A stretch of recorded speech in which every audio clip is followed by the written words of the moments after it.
Many people ask a simple and important question when they're on their spiritual journey. How can I grow more, go deeper, become enlightened, or more spiritual? When you Google for answers, you can get overwhelmed. There's so much advice out there, and a lot of it is helpful. But what works for one person may not work for someone else. What often gets left out of this conversation is something you'll realize once you've matured on your path. At first, you might want to feel good, gain respect, seem spiritual, or make sure you're going to heaven when you die. But eventually, those desires fall away, and you're left watching those thoughts. This is where the concept of the spiritual ego comes in. At first, our ego craves things like money, fame, and respect.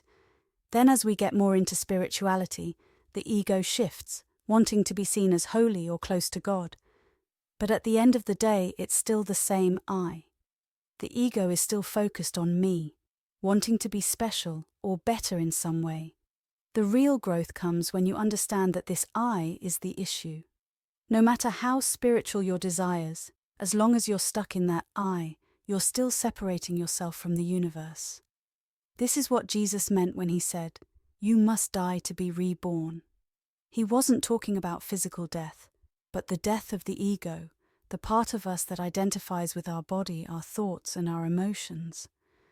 At some point, you realize that holding on to I, me, mine keeps you stuck. You're not really a human being. You're the awareness that observes the human experience. When you defend yourself or feel hurt by what others say, that's your ego at work, trying to protect that sense of self. It thrives on the idea that you're separate from the world. So how can you merge with the universe or be one with others when you're still holding on to I, me, and mine? When you're focused on your preferences, beliefs, and values, you're not expanding beyond yourself. The I just keeps changing its appearance, but it's still the same I at the center of it all. The real transformation happens when you let go of that and become the witness, the pure consciousness that observes without attachment. So at first, your spiritual journey might seem focused on improving yourself. You may ask questions like, am I doing well? Am I meditating enough? It's normal to think this way, but the key thing is to notice that you're still using the word I.